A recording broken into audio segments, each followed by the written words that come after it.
EV का क्या है ना, पेट्रोल डीजल की तरह नहीं है कि यार पेट्रोल को आप भगाओगे 10 की जगह 6 की दे देगी, 7 की दे देगी, और नॉर्मल चलाओगे तो 10 की जगह 13-14 की देगी। ईवी अलग है, ईवी 10 की जगह 3 की देगी। अगर आपने बहुत बुरी तरह भगाई 150 160 मुंबई एक्सप्रेस पे चले गए ना, तो हो सकता है 200 भी ना निकाले अगर भगा कर ले गए हो। ईवी को नॉर्मल चलाना होता है 80-90 100 110 तक चलाओ, कोई इश्यू नहीं है, रेंज दे देगी 450 प्लस तो देगी।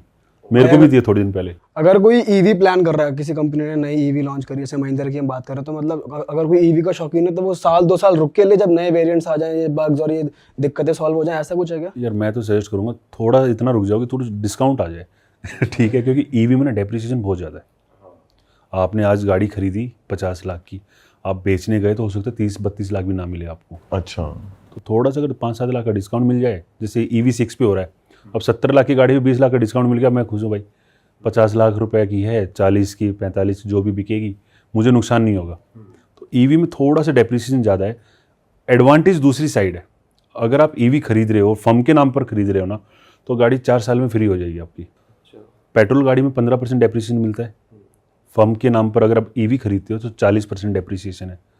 तो मानो कोई 1 करोड़ की EQS वगैरह खरीद रहा है, 1.5 करोड़ की आती है ऑन रोड, तो फर्स्ट ईयर में अगर आपने मार्च चल रहा है, आपने अगर 20 मार्च को भी उठाई होगी ना, तो उस 10 दिन का भी आपको पूरा 40% डेप्रिसिएशन मिलेगा। तो 1.5 करोड़ का 40% होता है 60 लाख रुपए, आपकी बुक वैल्यू कम हो गई। अगले साल फिर जो 90 लाख रुपए बचा, उसका 40% लेस हो गया, तो 9-36 लाख रुपए फिर कम हो गए। ऐसे करते करते 5 साल के आसपास में आपकी गाड़ी बिल्कुल फ्री हो जाएगी। उसके बाद कितनी भी सस्ती बिको, कंपनी को कोई फ़र्क नहीं पड़ रहा। तो आप देखना कि अभी BMW की i7 वगैरह, मर्सिडीज़ की महंगी वाली गाड़ियाँ फर्म के नाम पे बिक रही हैं, लोग खरीद रहे हैं सिर्फ डेप्रिसिएशन बेनिफिट के लिए, और चलाने में तो अच्छी हैं यार, ये भी ठीक है भाई, पॉकेट फ्रेंडली हैं गाड़ियाँ, और लग्जरी की लग्जरी है उनके। भाई ये पॉडकास्ट जो भी ऑडियंस देख रही है, अब हम थोड़ा सा ना उनके लिए आसान करते हैं चीज़ें, जो लोग गाड़ी देख रहे हैं। तो सबसे पहले मैं आपसे प्राइस रेंज पूछूंगा, आप आपके रिव्यू के हिसाब से बेस्ट गाड़ी सजेस्ट करना। अगर किसी को 0 से 10 लाख के बीच का बजट है और सिटी में रनिंग करनी है, ऐसे कोई एम्प्लॉयज़ हैं, नए नए उनकी जॉब शुरू हुई है, ज़्यादा खर्चा नहीं करना, 10 लाख तक की बढ़िया गाड़ी लेनी है, तो कौन सी आप रेकमेंड करोगे? यार आज के टाइम में ना लोग 2 चीज़ें देखते हैं, एक तो पॉकेट फ्रेंडली खरीदने में हो, दूसरी रनिंग कॉस्ट में हो। तो जब रनिंग कॉस्ट पे जाते हैं वो जाते हैं CNG के लिए। तो इसमें काफ़ी सारे CNG ऑप्शन हैं, स्विफ्ट के अंदर भी CNG आ रही है, ग्रैंड आई10 नियोस भी काफ़ी अच्छी बिक रही है CNG में, और ड्यूल सिलेंडर भी आ गया उनके अंदर। ड्यूल सिलेंडर में क्या होता है कि वो बूट आपका ख़राब नहीं होता, नीचे 2 छोटे सिलेंडर है, तो आपका बूट में आप सामान भी रख सकते हो और आप गाड़ी को चलाओ। तो ड्यूल सिलेंडर में टाटा और hyundai की 2 गाड़ियाँ आती हैं। टाटा की आप पंच खरीद सकते हैं, hyundai की आप ग्रैंड आई10 नियोस खरीद सकते हैं, और पेट्रोल में जाना है तो स्विफ्ट बढ़िया गाड़ी है 10 लाख तक में। और 10 से 20 में आ जाए, 10 से 20 में तो बहुत सारे ऑप्शन हैं, sedan, SUV, mid size SUV, 3 segment है।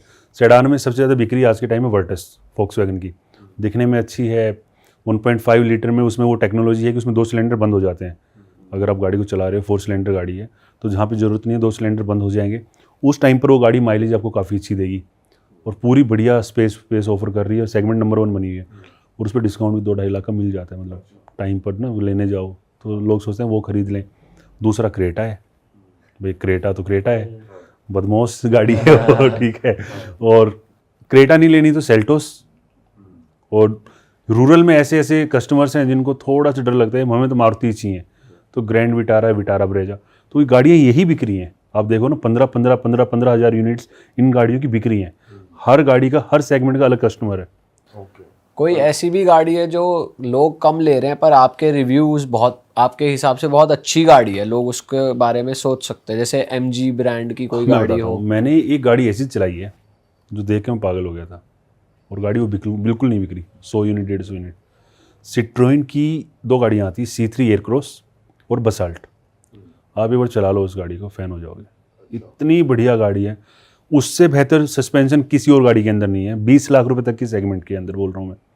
उससे बेहतर आपको राइड कंफर्ट, बैठकर आप 500 किलोमीटर चले जाओ, मुझे नहीं लगता आपको कभी थकावट होएगी। और जो परफॉर्मेंस है ना यार, टैप करोगे गाड़ी उड़ती है बिल्कुल। अच्छा, बस गलती उन्होंने ये कर दी कि सस्ता बनाने के चक्कर में उन्होंने गाड़ी बहुत सस्ती कर दी। क्वालिटी के साथ में बड़ा कॉम्प्रोमाइज़ हुआ है, फीचर्स के साथ में बड़ा कॉम्प्रोमाइज़ हुआ है, बट जो अच्छी चीज़ है, राइड, इंजन और गाड़ी का प्राइस भी अच्छा है। 10 लाख रुपए 11 लाख में मिल जाती हैं।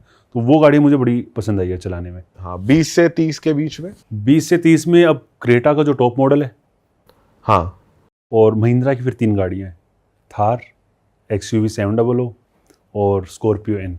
स्कॉर्पियो एन मुझे पर्सनली पसंद है। 22 लाख रुपए में उसका Z8 सिलेक्ट वेरिएंट आ जाता है ऑटोमेटिक डीजल में। उसके अलावा आपको कुछ नहीं चाहिए, सिर्फ वो गाड़ी चाबी से स्टार्ट करनी है, वो एक वो फीचर नहीं है उस वेरिएंट में। बाकी गाड़ी बढ़िया है। दूसरा, ईवी में अगर आप जाते हो तो ईवी में आपको MG की ZS EV वगैरह मिल जाती हैं।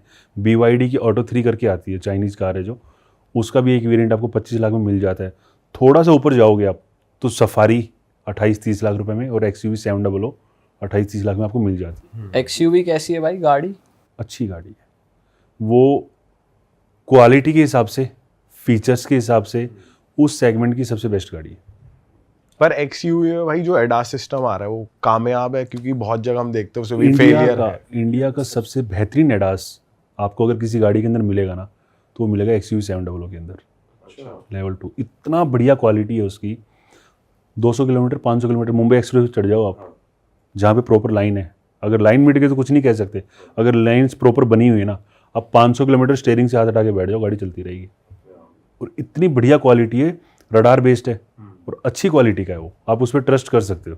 और ये जैसे लाइंस तो देख के चलती है, डिटेक्ट करती है, बट अगर कोई जानवर आ जाए तो वो सब भी डिटेक्ट करता है। आपने XUV 700 उसकी वीडियो देखी मेरी, XUV 9e वाली वीडियो तो नहीं देखी। गाय थी रोड के ऊपर। अच्छा। तो प्रॉपर उसमें गाय की फोटो बनी आई है मीटर के अंदर। तो गाय को भी रीड कर रही है, लोगों को रीड कर रही है, हर चीज़ को, स्कूटर को रीड कर रही है, बाइक को रीड कर रही है, एक एक चीज़ को रीड कर रही है वो गाड़ी।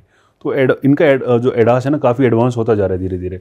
और अभी लेवल 2 है, जब ये लेवल 3 होगा, लेवल 4 होगा, जब ये कहाँ का कहाँ पहुँच जाएगा, और महिंद्रा कर देगा ये। मतलब महिंद्रा लीडिंग ब्रांड बनने वाला है। लीडिंग ब्रांड है। 50,000 गाड़ियाँ बेचता है जो महिंद्रा, उसमें एवरेज कार का प्राइस 15 से 20 लाख है, समझो। थार, स्कॉर्पियो क्लासिक बिक रही है भाई, पुराने वाली आज तक भी बिक रही है, 5-6 हज़ार 7 हज़ार यूनिट उसकी बिक रही है। XUV 700 और अभी जो मारामारी चल रही है इनके लिए BE6 और XUV 9, इनका प्राइस तो 30 लाख से ऊपर है। तो जब आखिरी में आप जो प्राइस निकालोगे ना कि यार इन्होंने ये जो 50,000 गाड़ियाँ बेची हैं, एवरेज जो प्राइस आएगा वो आएगा 17 से 18 लाख रुपए। मारुति का जब आप एवरेज प्राइस निकालोगे तो आएगा 6 से 7 लाख रुपए। वो बेच रहे 1.5 लाख, ये बेच रहे 50,000। जो रेवेन्यू है वो सबसे ऊपर महिंद्रा का है आज के टाइम में। तो रेवेन्यू वाइज तो सबसे ऊपर बैठे हैं, प्लस में इनका ट्रैक्टर का बिजनेस, प्लस में इनका कमर्शियल का बिजनेस वो अलग है। प्लस में गाड़ियाँ ऐसी नहीं है कि कहीं ना कहीं इन्होंने कोई कॉम्प्रोमाइज़ किया है। कोई भी गाड़ी आप उठाओ आपको क्वालिटी फील होती है। एकदम से ट्रांजिशन ले आई है गाड़ियों की दुनिया में, अपनी गाड़ियों में टेक ऐड करके बहुत बढ़िया इन्होंने इंजन में भी बड़ा काम किया है। इनके पास जो इंजन्स हैं वो पावरफुल हैं, फ्यूल एफिशिएंट भी हैं, पावरफुल भी हैं। कुछ ब्रांड्स ऐसे हैं 2 इंजन पकड़े पूरी गाड़ियाँ बना दी। मारुति एग्जाम्पल लो, 1.5 लीटर पेट्रोल हर गाड़ी में, 1.2 लीटर पेट्रोल हर गाड़ी में, काम खत्म। होंडा के क्या हाल चल रहे हैं भाई आजकल? होंडा नहीं बिक रही यार भाई होंडा पहले कितने चर्चे में थी, मतलब होंडा की सिटी इतनी चली है भाई, बहुत चली है। जो कहते हैं ना गलती बार बार करता है वो होंडा है, और वो गलती करता है लेट होने की। वो डीजल सेगमेंट में जब एंटर हुए तब मारुति डीजल सेगमेंट से बाहर निकल रही थी। होंडा सिटी डीजल आपने देखी होगी, उस टाइम पे ये मारुति अनाउंस कर चुका था ऑलमोस्ट कि हम अपनी गाड़ियों में डीजल बंद कर देंगे धीरे धीरे। वो SUV सेगमेंट में जब एंटर हुए, जब क्रेटा, सेल्टोस, ये सारे ब्रांड्स स्टैब्लिश हो चुके थे, प्रॉपर एक एलिवेट को लेकर आए, बहुत लेट लेकर आए। और लेट लाने के साथ साथ उसमें फीचर्स छोड़ दिए, जो होने चाहिए वो फीचर्स नहीं है, बेसिक फीचर्स भी नहीं है काफ़ी सारे।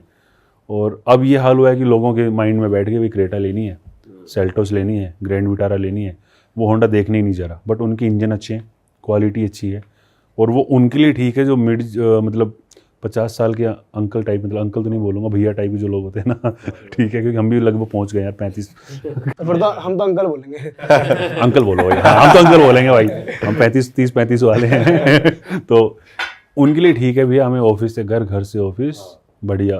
तो वो होंडा सिटी वाला कस्टमर अपग्रेड कर रहा है। होंडा की वो बहुत बढ़िया थी भाई, जो पहले सिविक आती थी ना, पहला वाला मॉडल जो पहले वाला था ना, वो भाई स्पोर्टी लोग, उसका वो बहुत तगड़ा था भाई। हाँ, बचपन का क्रश थी वो एक जब हम तरीके से। ऑटो में बैठ के ट्रैवल करते थे, जब साइड से देखते थे वो मीटर दिख रहा है, नीले रंग की लाइट है। तो वो अच्छी थी, बट वो भी ग्राउंड क्लियरेंस वगैरह के, मतलब जहाँ पे नंबर नहीं आता ना, प्रोडक्ट अच्छा होना एक चीज़ है, वॉल्यूम होना एक चीज़ है। कंपनी चलती वॉल्यूम के बेस पे। अगर आप देखो मारुति 1.5 लाख यूनिट बेच रहा है, महीने की 2 लाख बेच रहा है, वॉल्यूम के ऊपर चल रहा है ना। और काफ़ी सारे ब्रांड हैं जो 2000 भी नहीं बेच रहे। भाई लेकिन जो अभी वाली होंडा सिविक आई है, ये लोग भी मार्केट में जगह नहीं बना पाए, मतलब इतने फीचर डाल दिए, इनका रेट बहुत ज्यादा है। सिविक तो डिसकंटिन्यू कर दी ना, अभी एक नई भी तो आई है होंडा की। अभी तो सिटी है। सिविक भी रील्स में हम देख रहे थे कि लॉन्च होने वाला है नया मॉडल उसका, एक ऐसा नहीं है। ये पता नहीं कहाँ से रीलें आती हैं, इंडिया में लॉन्च भाई नहीं ये होती है, reel- कहाँ लॉन्च होती है। हमारा ये तो मेन वो चैलेंज बना हुआ है हाँ कि डेली 100 चैनल बन रहे हैं ऑटोमोबाइल के, सब एक्सपर्ट हैं, सब AI से बनाई फोटो होगी लॉन्च, वही डेली बोलेरो का नया मॉडल आ रहा है, ठीक है। सही बात है डेली भाई। डेली बोलेरो का नया मॉडल आ रहा है, डेली आपकी एक नई ऑल्टो आ रही है, नई नैनो इलेक्ट्रिक आ रही है, डेली लॉन्च हो रही है। भाई ट्रैफिक खा रहे हैं, खाए जाओ तो भाई बुलेरो को तो लोग जी वैगन अलग बना अलग के बना घूम दिया, रहे हैं बोलेरो भाई, बनाए किट बैठे विट हैं। लगवा रहे हैं। ऐसा कुछ होने वाला नहीं है, बट ठीक है, वो बन रहा है तो वो चैलेंज चलता रहता है। बट होंडा एंट्री नहीं करेगा, लाएगा तो एक और गाड़ी लाएगा, SUV लाएगा, और वो भी 20-22 लाख रुपए वाले सेगमेंट के अंदर।